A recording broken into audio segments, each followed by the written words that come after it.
podcast is part of the Sports Social Podcast Network.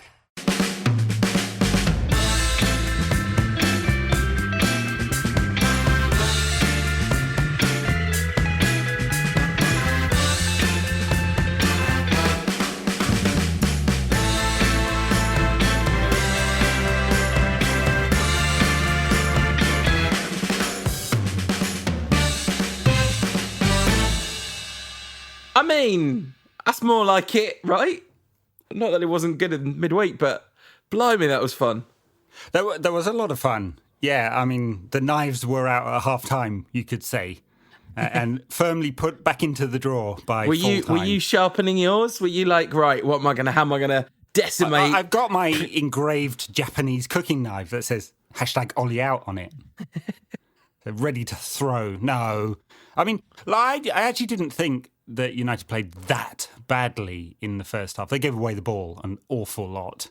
But the two sort of real moments from which Southampton scored were the thing we talked about on the last podcast, right? What are the two things that you really, really have to do in a defensive situation when you're playing Southampton? Pass the ball well out of the back and don't give away bloody free kicks with the special teams Ward-Prowse in there, because that's it. Yeah, I mean, he's kind of very average midfielder, except for absolutely wicked dead ball delivery. He's not an average midfielder. He's pretty average. He's pretty average. He's not.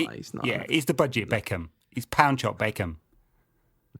He's much more he's much more of a nose than David Beckham was. He's much more of a like niggly, like lots of little fouls and bit of a ratter, unlike David Beckham. But yeah, these were the two things. And I mean, in the second half, United smashed Southampton's press into tiny little pieces till Southampton gave up trying to press because they knew it was impossible. Just tried to defend in a low block. That didn't work, did it? Did it, you South Coast slugs? Yeah, take that. Look, United had some problems. It's not the thing I was really worried about, which was giving away the ball in the defensive third and then conceding goals. In fact, Southampton tried to do that at one particular moment, didn't they? Where United had a real problem was getting the ball out of the defensive third into the middle third and retaining the possession there. I mean, something like a quarter of overall possession in that first half, United gave away, misplaced passes, and more than that in that particular defensive third to middle third. It was a real problem. I mean, Bruno was down at about 50% pass completion, but that was at the other end of the pitch. Not so entirely. Definitely had problems in that kind of defensive construct, and then conceded the goals from two things we knew you couldn't do. And the near post corner is one you have to defend, and it was just very poor. Marcus lost his man. Saint Marcus. Have we elevated him to sainthood yet? I mean, he's gone beyond Sir and Lord, hasn't he, to sainthood? Just lost his man, and the thing when the front post man heads the ball out, and all the commentators go, "Oh, I didn't beat the first man." That's good defending. That's the point of the front post man. It always frustrates me when I hear that, because that's what you're supposed to do. And so Marcus didn't do that bit. And then Ward-Prowse can stick it in the top bins from anywhere from about 35 yards out with a direct free kick. So they were just two minor moments. But the play around that defensively wasn't awesome. Further up the field, it wasn't horrendous by any means. I don't think United were out of this game. They had more possession. They had some useful opportunities in that first half. It just looked very ugly at half-time. Yeah, they had less possession in the first half than Southampton, but not by much. And 46-54-ish, something like that. I just looked it up because I was looking up the comparison of the stats in the two different halves, and they really do look very different in terms of the state of game of two halves. And I actually think I slightly differ with your, not in a dramatic way, but there's just some specifics which I'd add to that, which is I thought we were pretty comfortable and looked quite good up until we conceded, at which point, between when we conceded at half-time, I think there was the double chance with the shot from Mason through one-on-one. It was not a great shot, I thought. It was well saved, but an excellent save. Although should Bruno have done better and made it impossible for the keeper to save it? I don't know. 0.44 on the XG for that one from there Bruno. you I go. mean, it's very close in, you know. I mean, I suppose that statistically that says you'd miss more often than not. But with Bruno and his quality, he should be. You'd expect him to score. You'd expect Mason to score from there. You know, that's an easy one for him, straight down the middle. Not as easy as the first one he had when he got through. It was a very tight angle, put it into the side netting, but literally an open goal in that case. Was it Armstrong, the Southampton player, that had a kind of open goal chance as well? He kind of bounced off his chest. But I just wanted to say, I thought we absolutely fell apart between them scoring the first goal and half time. Just the balance of the game shifted completely, because actually they weren't pressing us to within an inch of our lives before the goal by any stretch of the imagination. And it was, you mentioned Bruno not giving it away sloppily. So in the 42nd minute, just because I was curious, I mean, this wasn't to have a go at Bruno, it was to have a go at the commentator, because there's a moment in sort of 25 minutes in where Bruno gives the ball away and the commentator says, Bruno Fernandes, and here's Fernandes, he's given the ball away, unusually for him. And you're like, I'm sorry, if there's one thing we know about Bruno Fernandes, it's that he gives the ball away. So anyway, he then proceeded to give away almost every pass for the rest of the game. And at one point, he had attempted 19 passes and completed 9. That was about the 42nd minute. So really rough first half from Bruno, more than made up for it in the second, as we have frequently seen. And indeed, for the second half of the first half, it was a very rough performance from United in general. Southampton really, their tails massively up. It was sloppy. It was from us giving the ball away in that defensive third and the middle third sloppily that both those set pieces arrived at from those kind of moments. Yeah, gave away the ball in midfield, and then Fred chased back and fouled for the second goal. I can't remember how the corner came about now. But still, the kind of things that they must have worked on in the small amount of time they had on the training pitch between the Champions League game and this one, must have worked on that because Southampton are good at this. This is where they create chances and score goals. But anyway, came out second half and it was hard on Mason because it's not like he did a lot wrong in that first half. He missed his one opportunity. But took him off because, they changed the style of play with Cavani on. It's not just that he scored the goals and, he's obviously a proven and excellent goal scorer. Mason, an excellent goal scorer, less proven over the years. But Cavani runs the channels really well. His movement is great and he was able to find spaces around Southampton's back four. It's him that made Bruno's goal by running, making one of those runs into the channels. When Pazaka did well to fashion the opening for him, didn't he? And so he kind of changed the construct of United's play, and he actually went quite direct. I haven't looked up the statistics on this, but I imagine it's quite a bit different. The number of direct passes that were made in the second half, and again, I think that's a perfectly sound way of changing your opposition or modifying your opposition when they want to press high up the pitch, because you can't really do that when you attempt to bypass some players. Well, one thing we do know about the statistics is that 10% more United passes found a United player in the second half, and United attempted a lot more passes in the second half. So I think it wasn't. They did a few more direct balls, but they were also just much more efficient at getting the ball to each other, I think. So there's a few things I want. Yeah, exactly. A few things I want to say about the system and the substitution. So I think playing that diamond. The one thing I think we should definitely say is Van der Beek was excellent all the way through the game, even when United were really struggling the first half. He looked absolutely brilliant, and Southampton really struggled to do anything good. Their press did not work against Van der Beek basically in that game, and he's very good in tight spaces. He's got a sorry for making the comparison, but he's got a Scholes-esque ability to make angles and move his body in the way that allows him to complete a pass. So he's, I don't know if he's a 10 or an 8 or a 6, but he can be all of those things, and he has excelled 2 games in a row in that number 8 role. Absolutely. And whatever he is, this is what we need him to be. We need him to be at number 8. I was thinking, watching him in this game, if he was playing for someone else and I was watching him, I'd be thinking, my God, that's exactly what United need.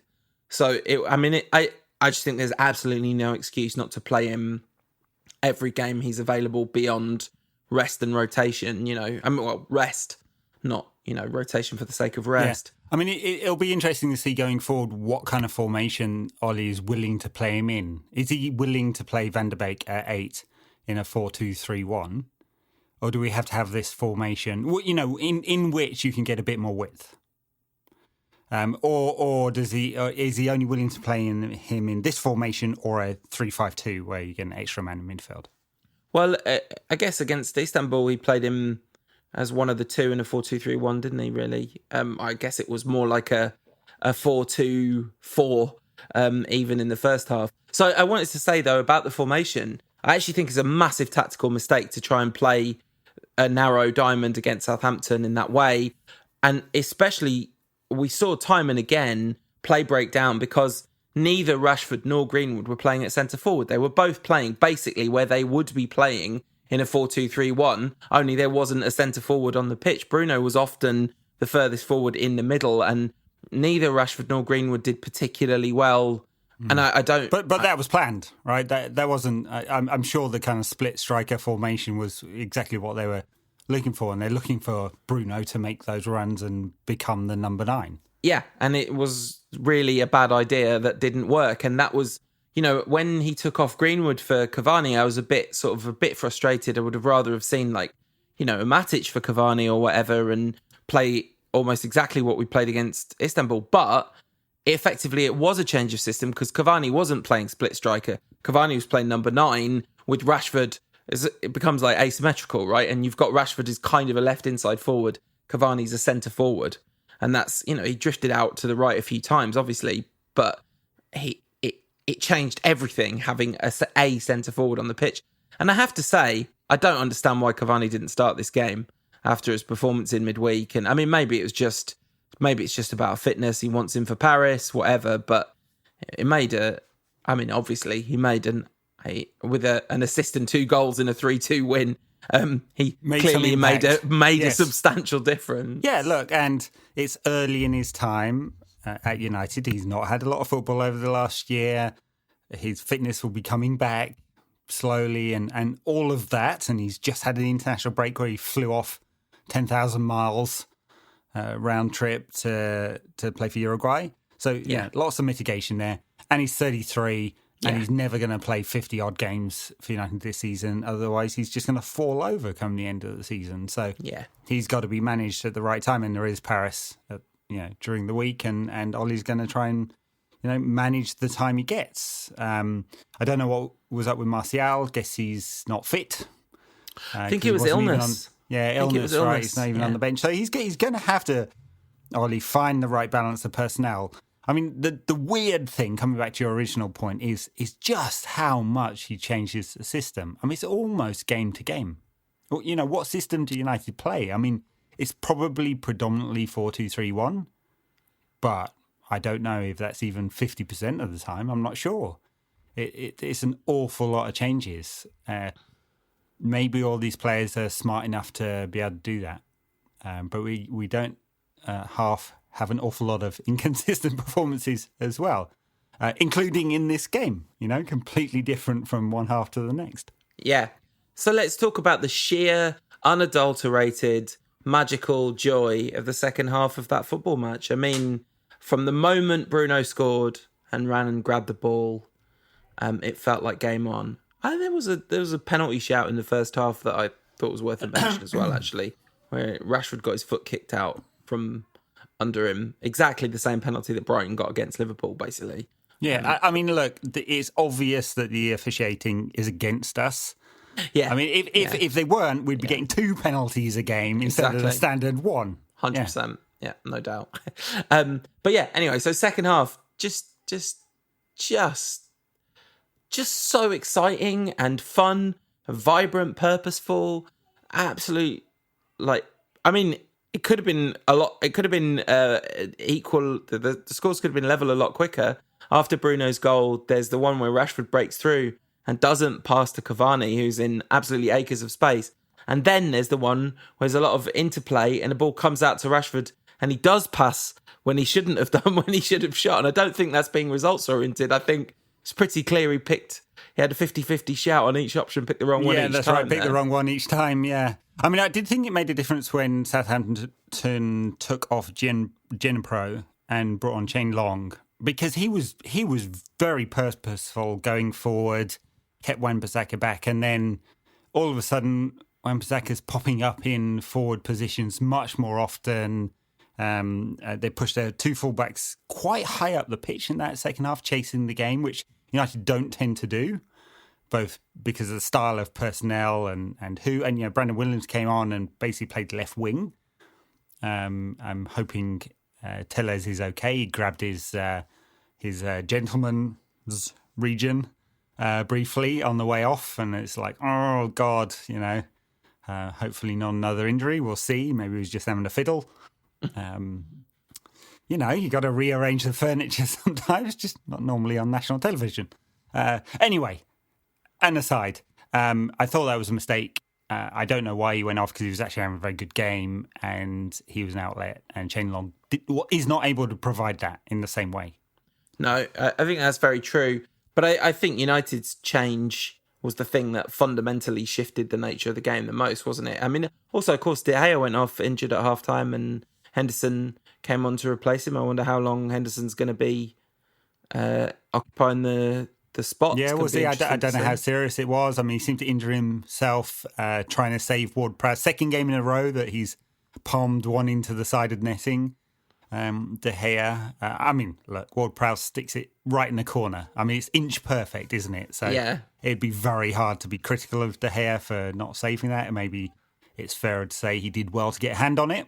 Yeah, it reminded me of a conversation I had a long time with someone about how sometimes goalkeepers almost get more criticism for ones they nearly save, because it makes it look like they should have saved it, whereas actually they just did really well to nearly save it. I don't know which one this is.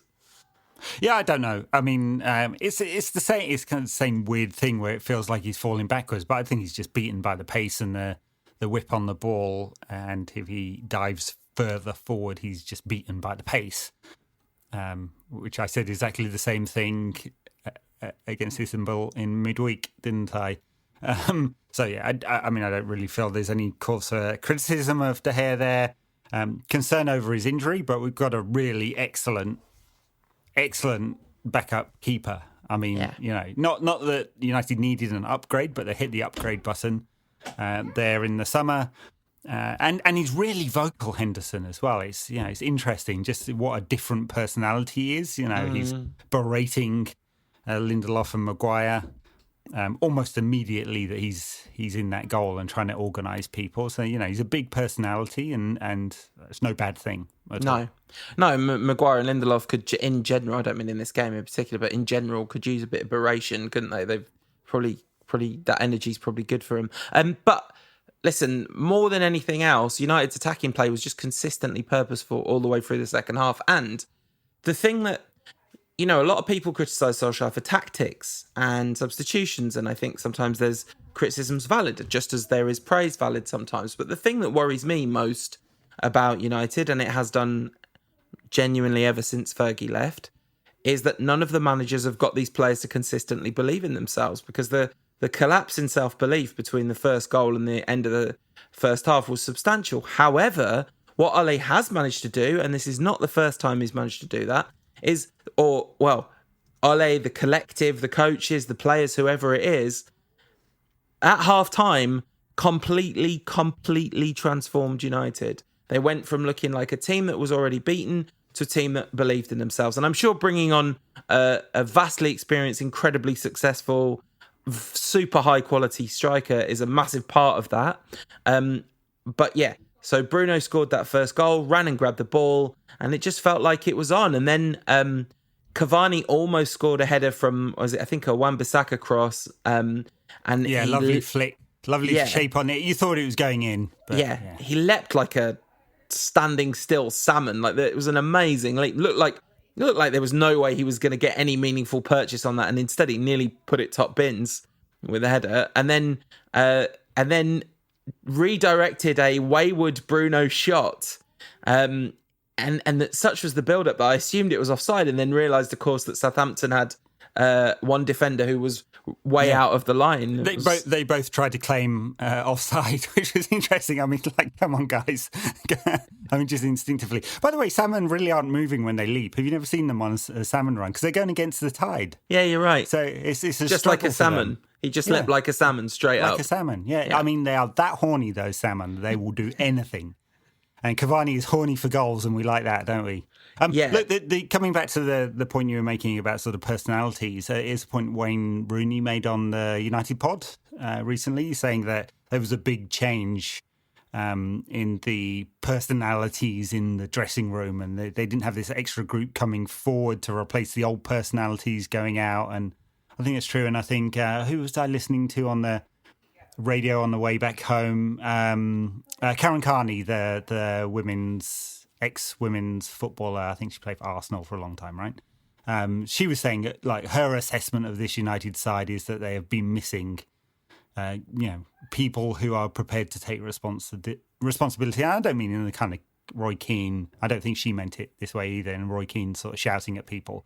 But when things are going wrong, who is going to be the person on the pitch that's going to be the leader? And Rooney in that pod was saying, well, he'd go to Michael Carrick all the time. Him and Michael Carrick, when they were the sort of senior people, Rooney was captain, they would be the people that would be trying to sort out the problems on the pitch. And who does that for United? And, it seems to be that Maguire is not the leader type that everyone expects him to be.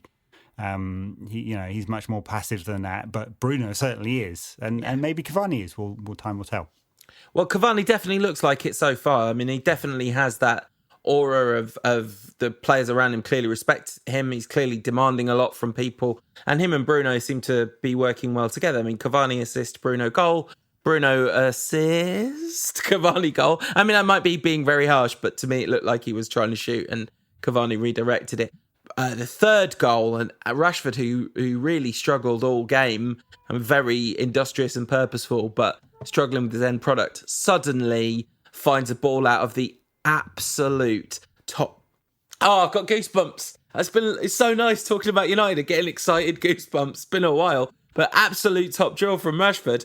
And then we've scored a 93rd minute diving header winner, and it's 3-2. Perfect. And it's bedlam. Yeah. I made some very big noises in my living room. Lots of shouting. 5 seconds before that goal went in, I was watching with my middle one, and he was saying, I don't think United are going to score here. No chance. And in it went.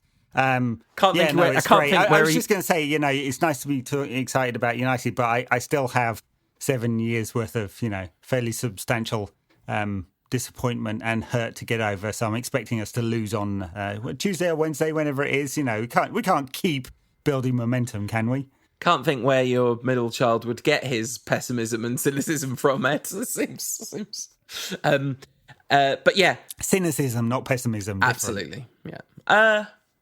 They are different. No, they are definitely different. Pessimism is you don't think anything good can ever happen. Yes. Cynicism is you believe something good can happen, but you don't believe in this lot that they can make it happen. But this team somehow do keep doing this. And I know it's like very frustrating that the discourse is all great or terrible. Like these are the only two options.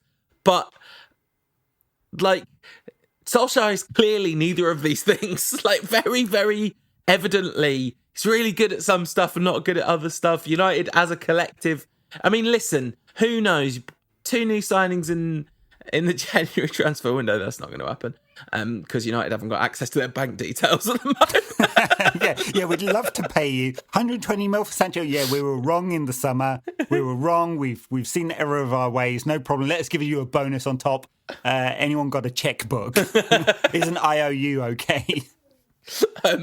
So yeah, I guess we'll talk about that a little bit in a minute. But there's something about this team. I don't mean like they're going to win loads of titles and all that stuff, but they are not. Immediately after this game, was literally now top of the league Tottenham under Jose Mourinho playing against Chelsea.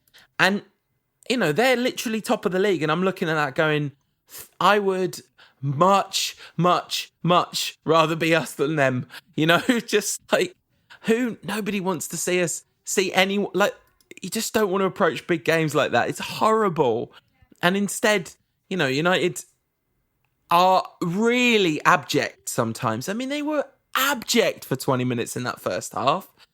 But my goodness, they turned it on. And Ollie said something slightly weird before the game, and he said that, if you look over our last 40 games, we've won 4, lost 1, won 4, drawn 1. I'm not sure the record is that good, but maybe it is. I don't know. And he says, so we're finding some consistency. I was like, yeah, haven't you just proven the counterfactual of your argument there, Ollie? But yeah, anyway. Yeah. He's got something. There's some relationship between him and the players. There's some relationship between the players themselves.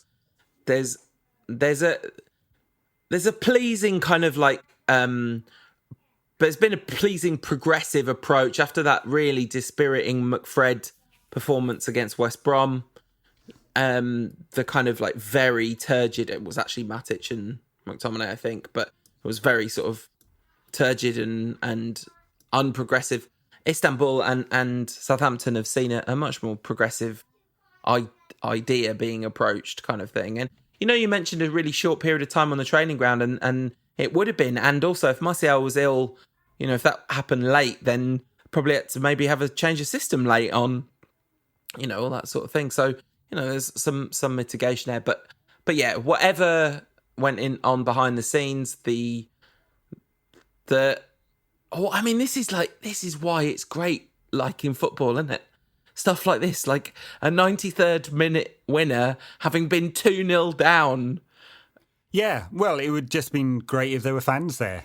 A bit of bedlam in the... I mean, we will, as of next weekend, be getting fans in stadiums, which is something we should talk about, actually. But anything more to say about this game? And perhaps we'll have a chat about that after the break. Just I absolutely loved it. Like, it was a roller coaster. 2 games in a week. Obviously, there was some dispiriting times in the first half of that game, but by the end of that, just the joy and genuinely impressed under all the circumstances, all the difficult circumstances, everything that we've talked about. Genuinely impressed by United's fight and also the quality that they managed to muster up, particularly Cavani. So yeah, massively both well of those. played. I mean, I thought the movement around Cavani. I mean, Rashford had a quiet game and for a lot of parts, but he was moving. Yeah, he creates problems for defenders, and Van der Beek excellent in tight spaces, excellent with the ball. Bruno not having his best day, but still comes up with an assist and a goal. Yeah, and I think he was just good generally second half. He was just much better, Bruno, than he was in the first half.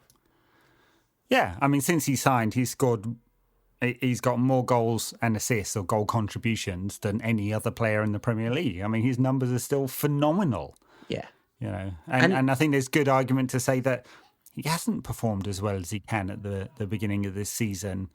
There is a lot of, inconsistency from him as well as all the others, but he still comes up with the numbers. So, yeah. And in terms of like we love to talk about XG on this show, and this is a game where no penalties. United get clear XG winners, 2.5 goals to half a goal of XG. I mean, we absolutely battered them, conceded from 2 set pieces, gave up for 20 minutes, and then battered them all the way through the second half. That's kind of what happened in that game. So, yeah. That's right. Well, let's take a break and then we'll talk about the women's team, United's IT problems, Premier League fans returning, and Paris Saint Germain. Love it.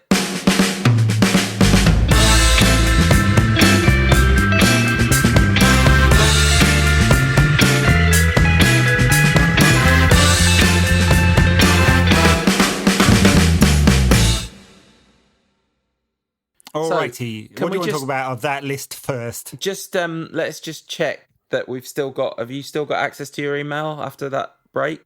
I do. Yeah. Okay, we're good. Man United staff can't send emails. I mean, maybe they can now, but so this story is crazy and actually a little scary because these things are they're not nice at all. I know people that this has happened to, and it's it's a really nasty situation when it does happen. But basically, United's systems have been compromised. I'm sure everybody's followed this story, but just in case you've somehow missed it, their internal data systems have been compromised. Hackers have their stuff and won't give it back unless they pay. There was a story in midweek that was like security consultants at this point say United's only real choice is to pay the people that have the thing, and then there was a story saying is it the New York Stock Exchange or whoever it is would fine United substantially if they pay these hackers. So how many crazy. Bitcoin do they need to pay? And how much are you demanding? Honestly, like, given the price of Bitcoin, they need to pay this quickly because it's flying up at the moment. Yeah, that's right. It's just a crazy story. Who got fished then? Was it Ed? Did Woodward get fished? Bestest CEO in the world awards. Click here. Just enter your mother's maiden name into this for a chance to win Jadon Sancho. Your age, postcode, and last 4 digits of your credit card. Yeah. It's bonkers that an organisation as substantial as United, the share price hasn't been doing awesome this year, but still about $2.5 billion. So a big organisation is being held to ransom by hackers.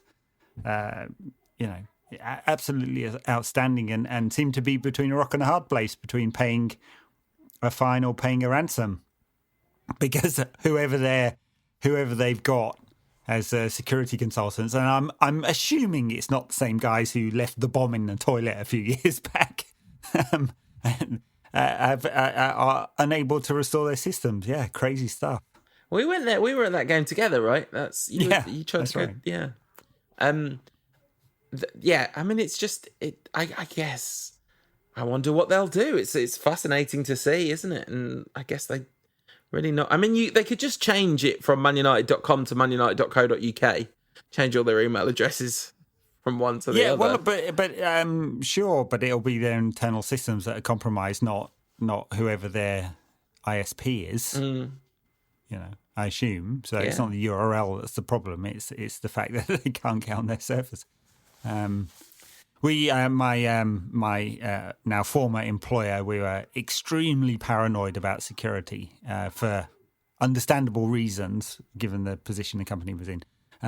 Given you work for MI6. Not quite, but the NSA did hack us.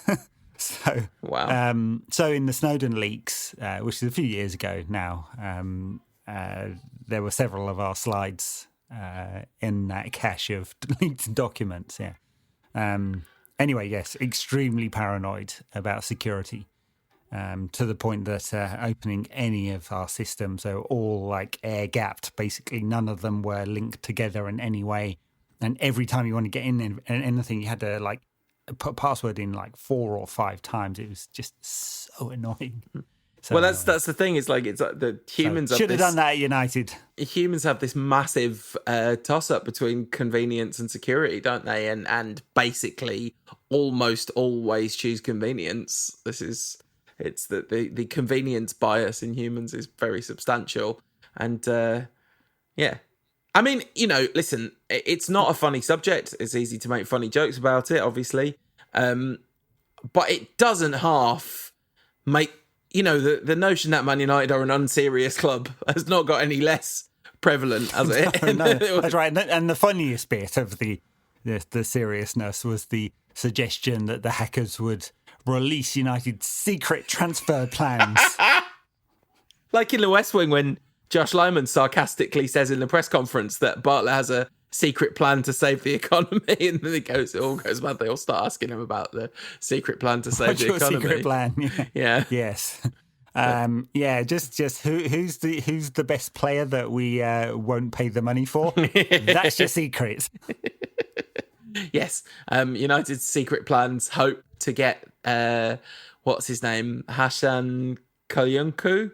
I can't pronounce his name, on a free in the January window. Anyway, we were linked with him. Right. We were linked with him in 2014 because I remember learning how to spell his name, but not pronounce it.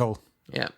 Anyway, it seems ridiculous that United's ridiculous unseriousness does not extend to the women's team and Casey Stoney. No, that's right. And listen, we talked briefly about them, didn't we, earlier this season? But they've been on a remarkable run. Their last 3 games, including a Women's Super League victory over Arsenal, who have been a powerhouse in women's football. A 2-2 draw coming back from 2-0 down against Manchester City, in which they really got bullied in the first half and were excellent in the second half. So much like today's men's team. Blinding goal, right? That was a blinding goal by Tobin Heath, who's one of the US women's national team players that's on the squad now, and just absolutely hammered it into the top corner with her left foot, which is not really her strongest foot. Sort of kind of ambidextrous player. And then a Conti Cup penalty victory over City sort of 4 days later, which was excellent. But top of the league, I don't think anyone really expects United to win the league, because Chelsea's squad and City's squad are both stronger, and Arsenal's is probably a bit stronger as well. But the goal this season, finished 4th last season, the goal is to finish 4th or better and be as close as possible to the top teams this season. And it's a team that's progressing, excellent young players. These 2 established US players that have come into the squad and made 6 signings over the summer, most of which have turned out to be, really successful. Yeah. Worth saying that Arsenal have scored 30 goals in 7 games this season. And United, for contrast, have scored 17. Chelsea have only conceded 3. So there's a huge... And City are currently not in the top 4, which we can't imagine that would be the case come the end of the season, given that they substantially strengthened an already really strong side in the summer. So it's going to be fascinating to see. But also, listen, simply cannot talk about this team without talking about Casey Stoney's jacket. The coolest look I have ever seen a manager wear, to be honest. Several. She's got them on rotation, but the black and red. It's just number, very good. Proper Morpheus, she's walking around looking like she's in the Matrix. No wonder United are seeing with things. Doc Martens on as well. Yeah, absolutely. So 10 out of 10. Anyway, so that's the hacking scandal. The women's team talked about briefly, and we should talk about fans coming back to the stadiums. It's worth saying for those of you outside of the UK, I'm sure pretty much everyone in the UK knows this. Not going to be any fans at Old Trafford anytime soon, because Manchester is firmly in Tier 3. So for those of you that haven't been following this story, England has been in a national state of lockdown of sorts for 4 weeks, ending midway through next week, so ending on Wednesday, I think, and are now being returned to a regionalised tier system with different restrictions. And what tier your region is in is based on a combination of the R rate, the infection rate, the likelihood of that infection rate leading to really serious cases, and of course the provision of ITU places. So lots of regions that would think, we don't seem like we should be in such a high tier or in big tiers because they simply don't have the hospital infrastructure to cope with even a lesser outbreak. Yes, which has got a whole bunch of Tory backbench MPs all freaked out over this. So we may well get a Commons rebellion. Parliament here in the UK this week. In fact, it's almost certainly going to happen. Yeah, they probably should have. They probably should have voted to invest a bit more money in the NHS, then, shouldn't they? Probably should have done. Yes. But you don't think clapping on a Thursday night, does it? So anyway, Manchester is in Tier 3, which is the highest level of restrictions. So the way it works is in Tier 1 regions, you can have 4,000 fans in stadium or half the capacity, whichever's the lower. No Premier League in Tier 1 regions. No, there's hardly any Tier 1 regions. No. I mean, if United want to move to the Isle of Sicily. Yeah, or Sicily, not Sicily. If they want to move to Sicily, then no rules. Yeah, fine. Just do what you like. Yeah. Yes, ours are silly. I'm not sure they've got a football stadium there, but could get some fans in. Yeah, I think the Isle of Wight, Truro, I think Truro is the biggest ground in Tier 1. Anyway, Tier 2, where there are lots of Premier League grounds, London's going to be in tier 2, is it? London will be in tier 2, yeah. Yeah. So there will be fans at... yeah, I mean, the interesting thing about this is So sorry to interrupt. Ed, sorry to interrupt. We should say in tier 2, because I didn't finish this thought, you can have 2,000 fans in stadium or half the capacity, whichever is the lower number. So far away. Yeah. And none in tier 3, right? Exactly. So the interesting thing is we're going to get some asymmetry of fandom here, aren't we? You know, where some clubs get some fans. I mean, I'm assuming that 2,000 Chelsea fans are not going to be so raucous in driving their team forward that Chelsea get a significant advantage. But it has been notable that, you know, home advantage has somewhat disappeared with no fans. You know, it's made a difference. And so fans returning may well make a difference. And there will certainly be some teams that play fewer games with any fans. I mean, it could well be... it doesn't seem like it's going to be the case, but it could well be that Manchester is in tier 3 for a long time. Yeah. And so therefore, you know, other teams that are not in tier 3 will get the advantage of having home fans for a significant number of games. And I don't know how much difference it will make, but it's notable. But the counter argument to that is, well, look, we've got an opportunity to get fans in. We should get fans in the grounds. And I think that's the correct thing, whatever the asymmetry in the advantage is. Yeah, I mean, football is fundamentally asymmetric anyway, isn't it? I mean, Old Trafford holds 75,000 people. In theory, that could make a much louder noise than Craven Cottage. You know, in theory and in practice, two very different things. But, you know, it's an asymmetrical playing field anyway. And I think they were talking about this on the Football Ramble, and I don't know who it was, but one person said it just doesn't matter. Yes, it's going to be a bit unfair, but the quest for kind of perfect parity and fairness in this it's just way less important than the resumption of this. I mean, I think in theory also fans aren't really supposed to shout and sing at games as part of the rules. I'm sure that was true. I remember the game, where was it, in Istanbul, where they had 300 fans in, that's added 30,000. I was going, this is very odd, this soundtrack they've put on for this game, but no, it's actual people shouting in a football game. But yes, they're not supposed to shout and sing. They're supposed to wear face masks or not. I mean, I know they in France they've been wearing face masks. I don't know whether that's the protocol or not, and they will be distanced. Yeah.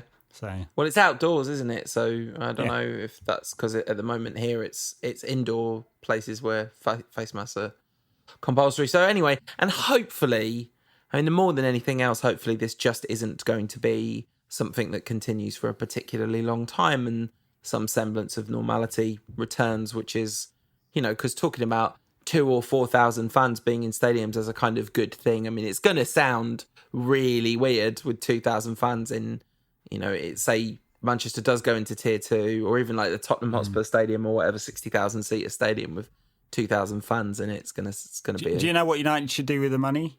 They should buy 150,000 doses of that Pfizer vaccine. Get all the fans vaccinated. Vaccine passport sorted. All sorts of issues. The old people. All sorts of issues around vaccine passports, isn't there? Anyway.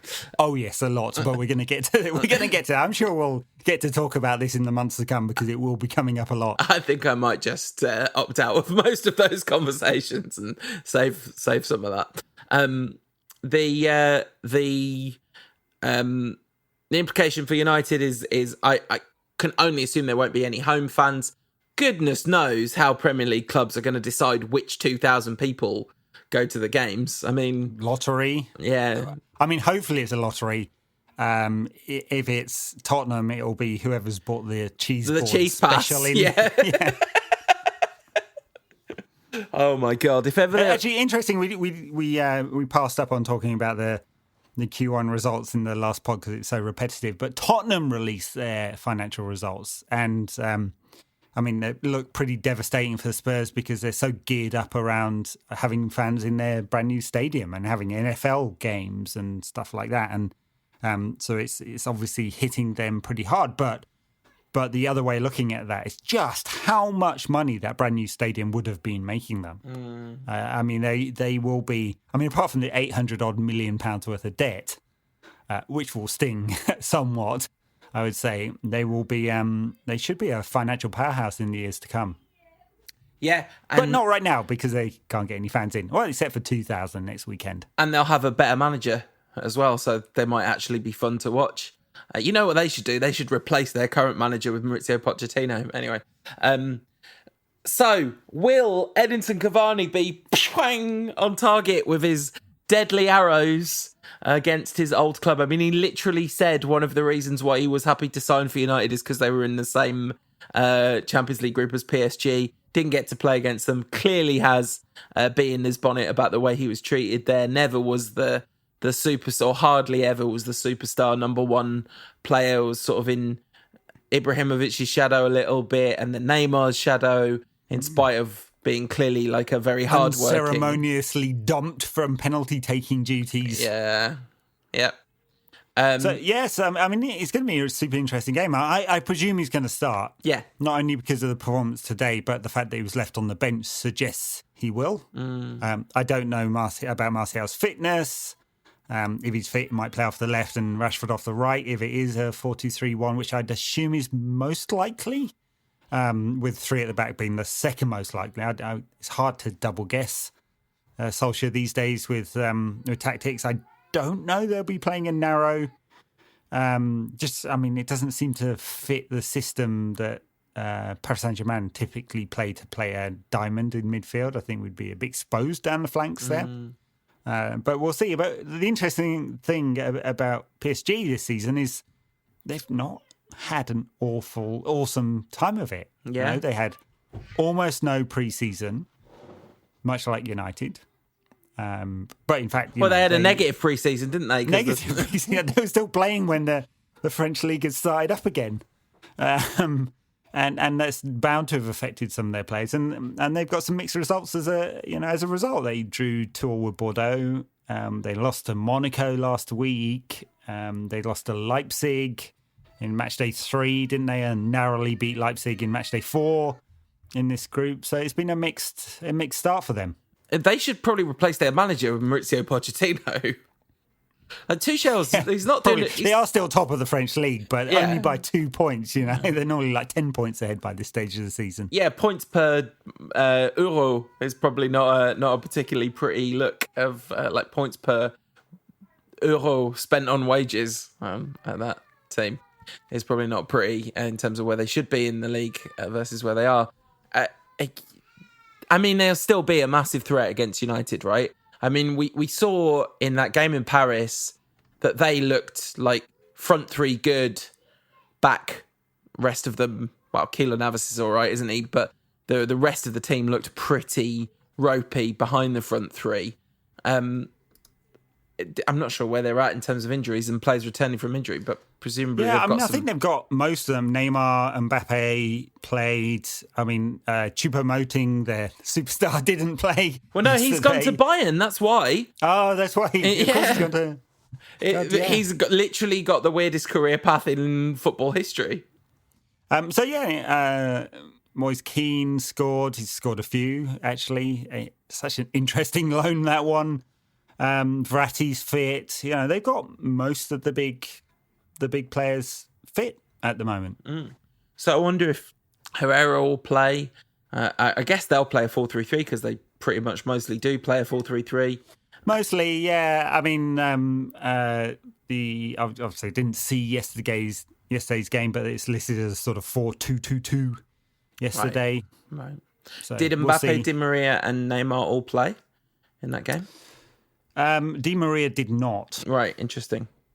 I mean, basically what we want is for Di Maria not to score any goals against us, right? This is the main priority. United need 1 point to get through. I wonder if that'll influence Solskjaer's thinking, and I wonder if they'll... Is that definite 1 point? Yeah, 100%, because that's enough. They've got 9 points, and Leipzig and Paris both have 6.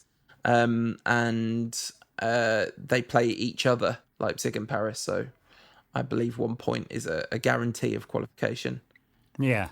finishing top would be good as well. I mean, I don't know that it means anything for the round of 16, but yeah. You know. I think once upon a time it was there was such a clear definition. Delineation is the word I'm searching for. Clear delineation. It's definitely got a D in it. Yeah. Delineation between the top teams in Europe and the next rung down, that it made a huge difference. But feels like that Champions League qualifications group stage qualifications got a bit messier in the last 10 years. Yeah, I think that's fair. Yeah. I mean, yeah, just look at this, look at the quality of the group that we have right now. So. Yeah, exactly. But a point would be a fantastic result in this game. Now, a loss in this game, it starts to get a little tasty, because at that point, PSG would have 9 points. If Leipzig beat Istanbul, then us, PSG, and Leipzig would all be on 9 points going into that last round of games, and we would have to get a draw in that game under significant pressure. So some points would be good. And I tell you one thing. Well, I mean, it depends. If Leipzig beat Istanbul like 6 or 7-0, then we might have some trouble with. Isn't it head to head rather than? I think it's. I can never remember. I think it's head to head, which is why United are guaranteed to qualify with 1 point out of these two games. Yeah, that makes sense. Yeah. So yeah, because then they'd have a better head to head record against either Leipzig or PSG. I think that's how it works anyway. So I'm sorry if all that's wrong. But I think he's got to try and win this game. I don't think playing for a draw. I think this United side has just not got it in them to play for a draw. I'd love him to match them formation-wise, play 4-3-3. No reason not to. Just play. You can play two holders if you want. Matic and Fred, maybe. Fernandez. Well, no, you've got to play Donny, so I take that back. Play Donny, Fred, Fernandez, Cavani, Greenwood, Rashford, or Martial Rashford, depending on who's fit. Just go for it. Try and smash him. Yeah. I mean, look, let's just assume that Di Maria is fit and they play Di Maria, Neymar and Mbappe up front. I mean, there's so much firepower that trying to hold that back, trying to sit deep and break, is very, very risky. Of course, United won plenty of games under Solskjaer playing that way, so yeah, it's always an option and could do, and that's why he could go to 3 as well and go man for man at the back with a bit of extra cover. We'll see. I mean, I don't know. I feel like with every United manager post Fergie, Fergie obviously had his tombola, and it was hard to. I mean, you kind of knew the system, but the players were hard to pick. But with Van Gaal and Mourinho and Moyes had more of a sense of how they were going to play. With Oli, I don't. And so, I find it very hard to say, yeah, he's definitely going to play this system because X. Yeah. One thing I'd like to see is Tuanzebe in the side. I think that's just something I generally like to see. Yeah, I'm surprised he didn't play today. I think, isn't he suspended for this game? I think he's suspended for the yellow card he picked up against Istanbul. So, yeah, I was kind of surprised he didn't play today because Lindelof had that injury.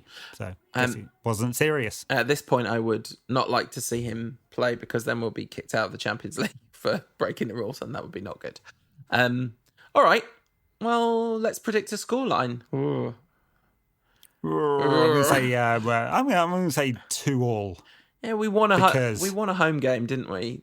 Oh yeah, by the way, I think United are currently on their best run of away wins in the club's history right now. It's 8 in a row. It's absolutely unbelievable. It's like when you start playing. Bruno scored 5 away games in a row. Amazing, and 2 games in a row from open play as well. So yeah, anyway, we won a home game. So that monkey's off our back. We smashed Leipzig at Old Trafford, so clearly we can do it in the and Istanbul. So that home form thing is not a problem in the Champions League. They just don't like playing there in the daytime. I am going to confidently assert a 2-1 United win. Okay, very good. Did you pick a score? I said 2-2. Oh, okay, great. Thanks, everyone, for listening. Like I wasn't to Ed, apparently, just a second ago. Sorry. Yeah. Outrageous. Doing this at like 470 473rd episode, God. plus 2 that went missing.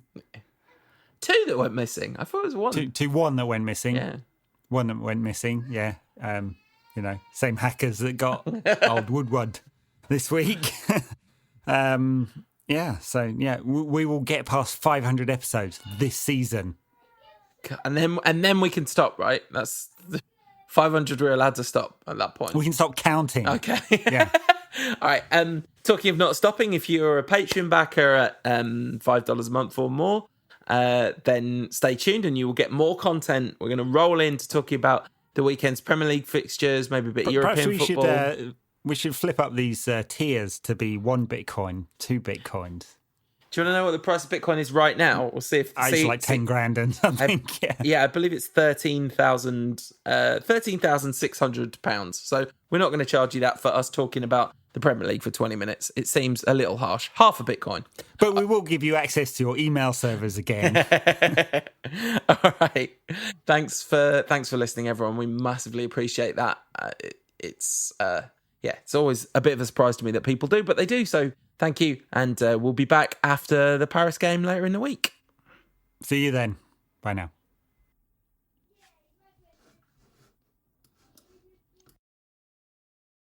Hello.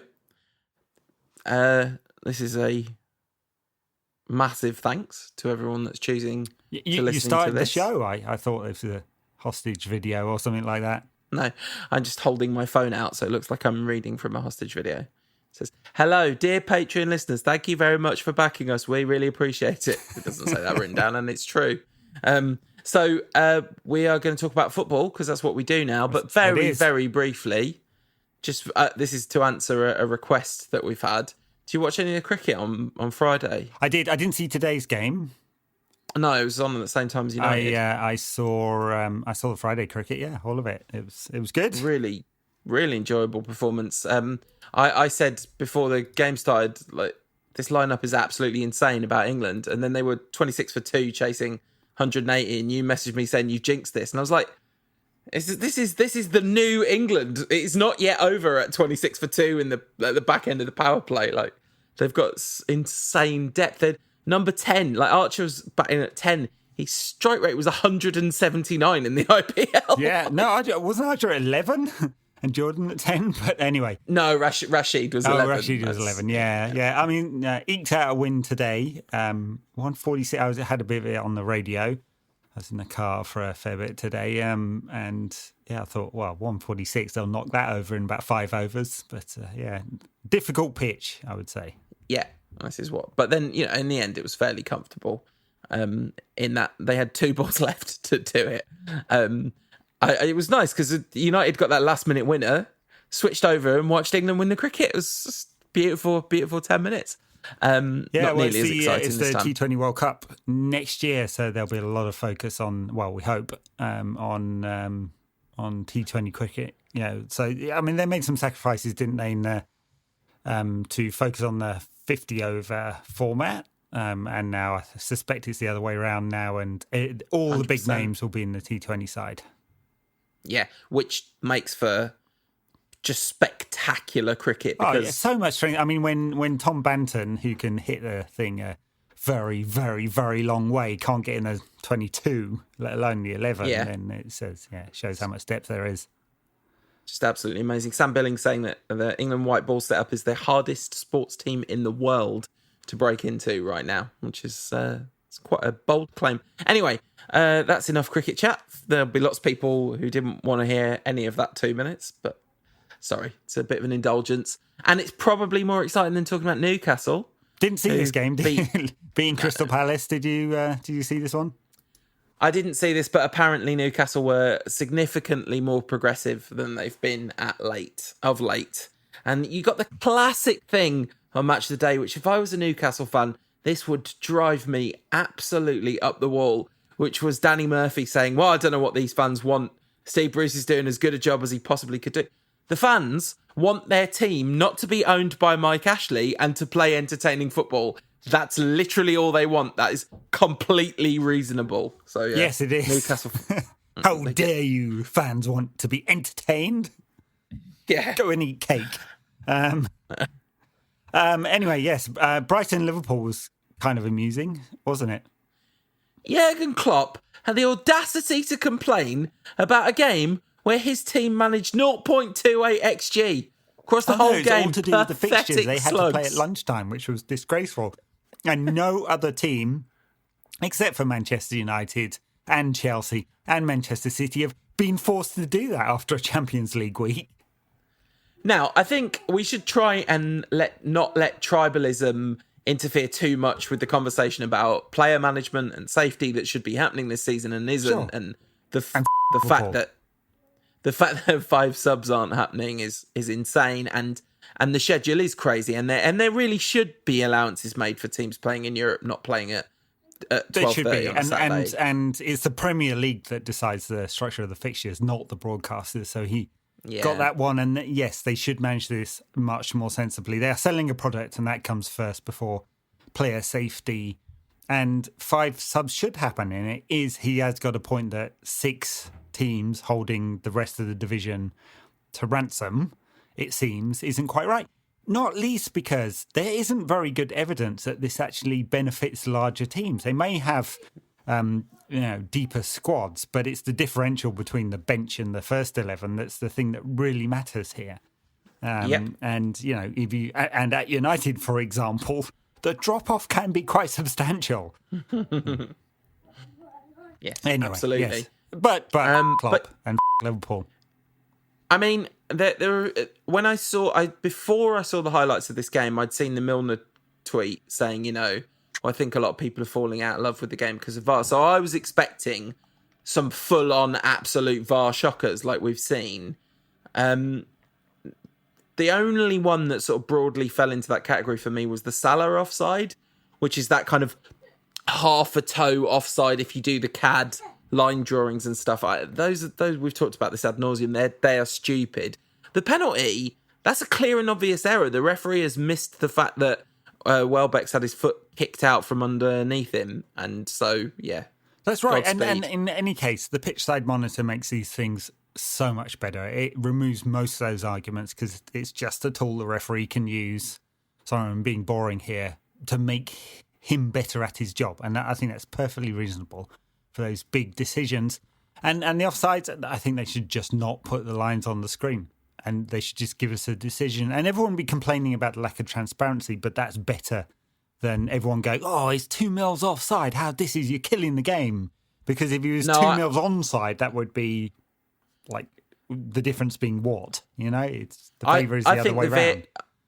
I think the VAR should only be able to overturn offside decisions if it is evident to them watching it with the naked eye that it's clearly offside. That it should be a subjective decision on the part of the VAR official, because it's a subjective on-pitch decision, and we're trying to... The only time people ever get upset about offsides is if it's a genuine howler. Yeah, but what will happen then is we get a bunch of stills and broadcasters drawing lines on the screen going, the VAR... The on-pitch linesman got it wrong. The VAR had a look at it and didn't overturn a clearly binary wrong decision.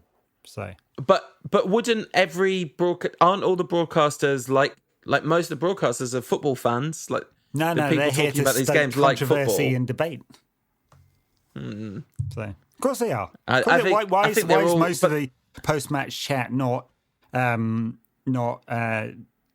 focusing on the intricacies of tactics and how you set up the team to win, and the analysis, and giving us real flavour of what's going on, and giving us some knowledge that we don't know? They focus on the bloody referee and the drama. Well, of course, it's drama. So sounds great. That is a problem. That is a problem. But first of all, I'd say that Sky, particularly Monday Night Football, do a pretty good job of focusing on tactics and blah, blah, blah, blah, blah. And it tends to be the sort of the entertainment football shows that focus so heavily on the referee's decisions. And I wonder, they did that before VAR and they'll do it after it. But I don't think not showing the lines would make it any less frustrating. In fact, not showing the lines makes it, when you've seen it and seen the replay and it doesn't even look offside on the replay, and then it's given offside without those lines. That's not Anyway. Well, we'll see. Maybe the technology gets so good and it improves over time that we can get millimetre accurate. Because no one complains about the goal line tech. I mean, Nope. yeah, and definitely don't complain about DRS in cricket, right? You know, But I wonder, whether and it's definitely just not like, about Hawkeye in tennis. I mean, everyone accepts it's 1 mil out. It's 1 mil out. yeah, but I feel like offside as a rule. See, a ball going over the line, or a tennis thing, or an LBW, or whatever. There's a need for it to be obsessively binary because of what it represents. Offside in football, it doesn't need to be this accurate for football to be great. No, it doesn't. But as soon as you make a yes, that's offside, no, that's offside, where do you draw the line, literally and figuratively? Yeah, which becomes the problem, right? And so we've swung to this needs to be binary accurate via technology versus not. But the only way we'll get out of the it's killing the game debate, honestly, because we'll get just as many controversial decisions. And it's always been the case. Is if they don't show replays of offsides at all, just don't show it. It's all in real time for everyone, and that'd be the only way you get rid of that, which is not going to happen. Get rid of the offside rule altogether. I mean, that would be. It's an I mean, Arsene Wenger proposed it as in his long list of potential proposals. I mean, of course, what you might get is a bunch of teams that put a couple of players in the opposition box all the time, and which would force the defending team to put a couple of players in the opposition box all the time to counter it, and the game would get really strung out. It would very fundamentally change the nature of what we've got as a product. Yeah, anyway, it would. Moving on. Man City, absolutely. No Liverpool players got injured in this game, which was unfortunate. But yeah, anyway, let's move on. They didn't deserve to. They didn't deserve to win that game anyway. Liverpool, Brighton were the better side. I think we're going to get lots of results this season, like this, because it's going to be a really hard season. Anyway, Manchester City were frighteningly good. I mean, it is Burnley, but they're always frighteningly good against Burnley. They're on a run against Burnley of beating them by 4 goals or more. That the last time a team was on a similar run against one other top flight team was in the 1870s or the 1880s or something. Who versus who? I think it was Derby against Port Vale, maybe. They said it on Match of the Day. I can't remember who it was. But it's, yes. You think Sean Dyche should be able to do something about this, Or Burnley are rubbish against big teams. It's like this whole Turf Moor's a tough place to go.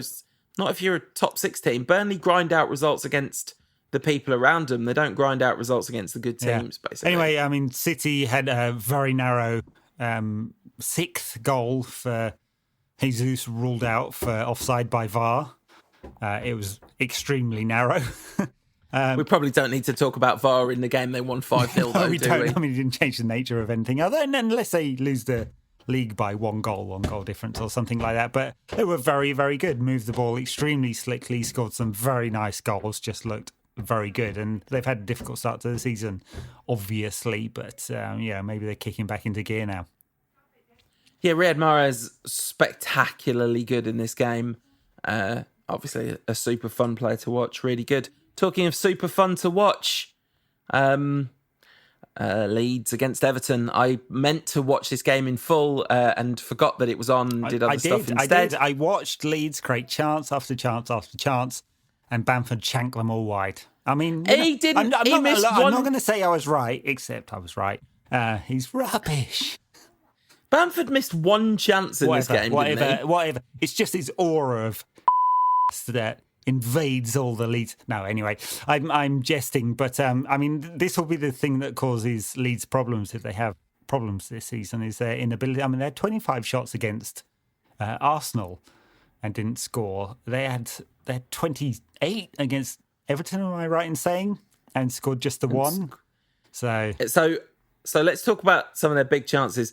0.52 XG chance for Rodrigo, that was missed. A 0.5 XG chance for Helder Costa that was missed. A 0.39 chance for Jack Harrison that was missed. A 0.6 chance for Jack Harrison that was missed. It seems like Jack Harrison is the problem, not my beloved Patrick Bamford, who missed a 0.43 exactly. XG chance. Exactly. Bounced off his shins. But it was a really good save, though. It was a really good save, that was, because I watched Match Today assuming that Bamford had made loads of misses because you said that, because it's your current pet theory. Worth pointing out. Oh, by the way, my other pet theory, Eden Hazard, rubbish for Real Madrid for more than a year now. That one's going pretty well, that one. The thing about Everton is fascinating. They've dropped off a cliff. I mean, because this is, we were talking last week about being terrified of when Leeds play United, and this did look like a bit of a foreshadowing of what it's going to be like, because they were just rampant, absolutely rampant in this game. They are a ridiculous side. They're a lot of fun to watch. I mean, I do look. It's partly Bielsa's working with players who aren't as good as some of the top teams, but it is partly the way he set it up. I mean, they are so focused on the attacking part of the game, and so not focused on the defensive part of the game. It feels like two different teams.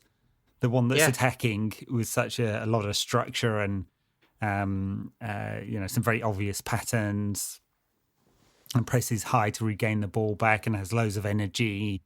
It's just relentless in going for it, and then just never seems to drop off. And then the defensive side of it, which is pretty messy a lot of the time, although they did get a clean sheet in this game. Mind you, Everton were pathetic.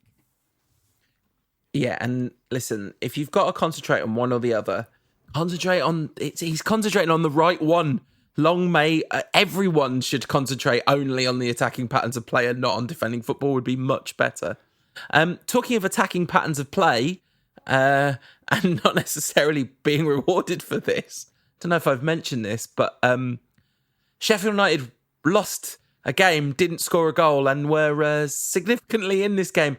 3.37 XG to Sheffield United in this game. Yeah, they're going to go down with like 12 points or something, and they'll have won the XG table. I mean, it does get to a point. I mean, seriously though, where we're now 12 games into the season where the rot really sets in, and the playing well and not getting the results turns into playing poorly and not getting results.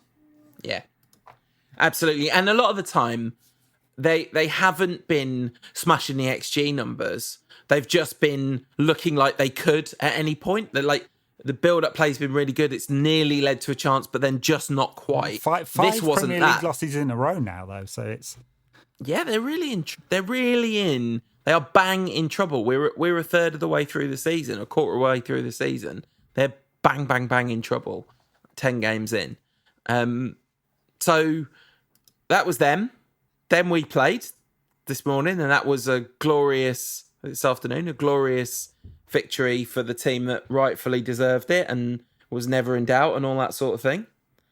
And then I don't know, why was I looking forward to this game? All I was like, right, I'm going to make a point today. I'm going to sit down and I'm going to watch the whole of Chelsea. That could be a really good game. Some really good players on display in that game.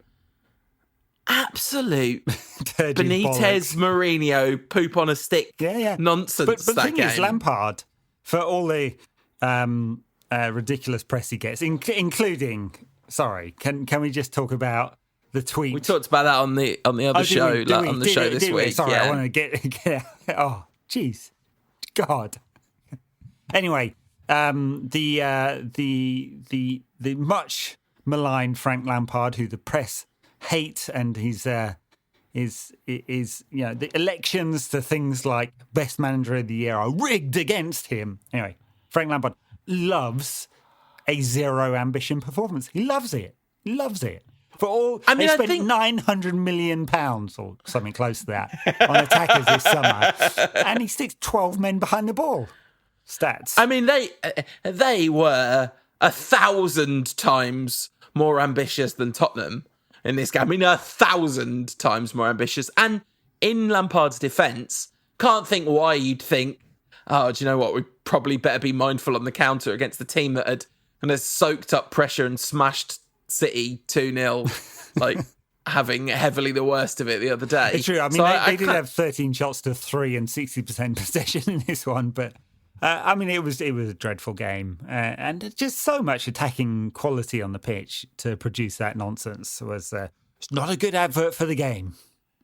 No, but it's just Mourinho. It's what Mourinho wanted, and I think that's the one thing where I'd say like that Lampard just deserves a much less of the opprobrium for this, because it was Mourinho that wanted there to be no high quality chances created by either side in this game. I mean, it was Mourinho that was bringing on Ben Davies in the 90th minute. This is like, I don't care what the realpolitik of it is. Tottenham versus Chelsea. That is a genuine, proper rivalry. That's whatever that's United against Leeds. Like, that's their second biggest rivals each. Maybe in Chelsea's case, the biggest rivals, Tottenham. Tottenham's second most want to win all season. And you support that team and you're 0-0 against your most hated rivals. And it is your manager going hell for leather trying to win it. I mean, at 2-2 today against Southampton, we were like, would rather lose than draw at that point. Yeah. The team just went and went and went and went. Nothing from Spurs at 0-0 with 10 minutes left. Pathetic. They're top of the league. They are the second highest goal scorers in the league and have the best defensive record. And they're top of the league, mind you. And they can't, with all that said, with the players they've got, they can't even Gareth Bale stays on the bench, Lucas Moura comes on, and Ben Davies comes on. They could win that game. What's the point of winning trophies if that's what you're going to do to get there? You're warming up your arguments for May when Tottenham have won the league and all the Mourinho stands invade every aspect of social media and your life. There'll be Mourinho stands like posting notes under your door going, I told you so. There's no Mourinho stands listening to the Patreon. They've all unsubscribed from the Patreon. They'll find you. They will find you and they will post. But the thing is, I've already got notes written. They're not going to win the league, by the way. They are not going to win the league. It's not going to happen. Something will go wrong. They'll get an injury. That's whining. Right. I mean, they've got plenty of strength and depth in attacking parts of the squad, haven't they? I mean, as you noticed, noted Moura and Bale can't get in the team or even on the pitch, and but it's in defence that they'll be their undoing. They have not got a lot of strength and depth in central defence and midfield. They're 2 injuries away from being in trouble. So, yeah, I mean, they played that kid that he's played quite well, but nearly coughed up a chance right at the end. In which case, Mourinho would have murdered him and never have played again. But yeah, just an absolutely dire game of football and a great advert for, this Mourinho stands business. It's like, if you want to be a Mourinho stan, knock yourself out. What are you doing? Like, the guy is just misery incarnate. Like, he's funny sometimes and occasionally does something I like, but he's misery incarnate. And this was just a very bad game of football.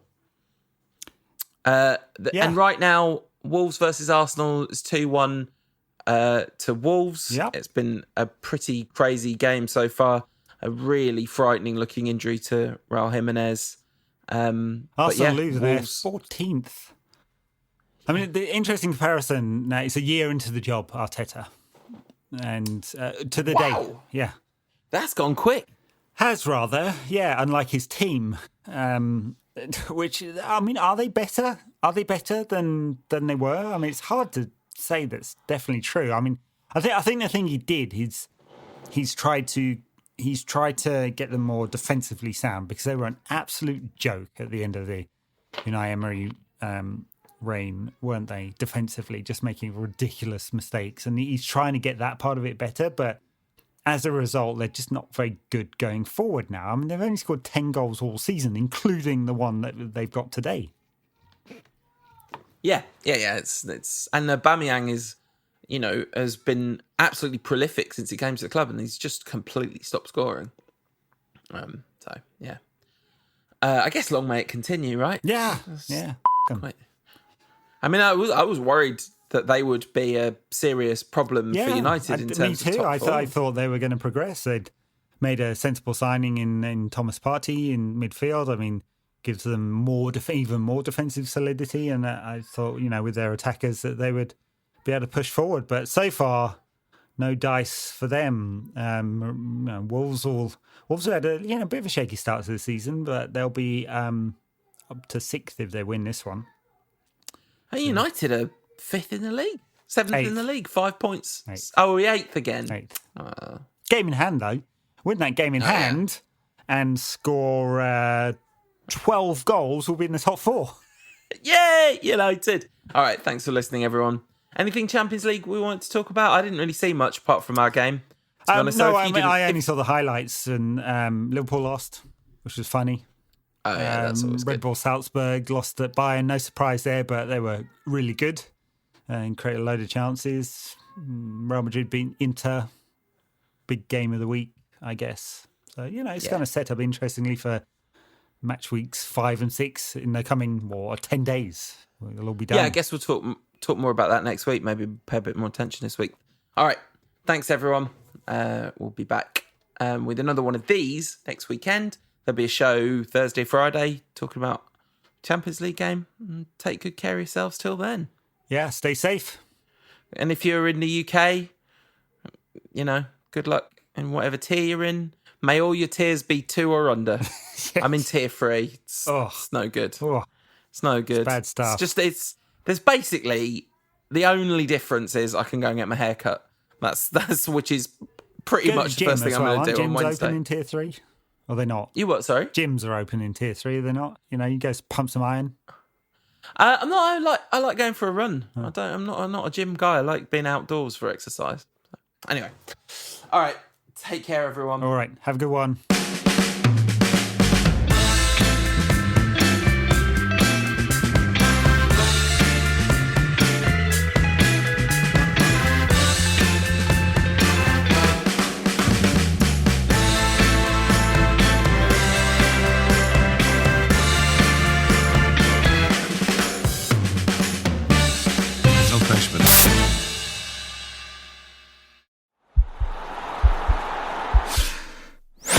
This podcast is part of the Sports Social Podcast Network.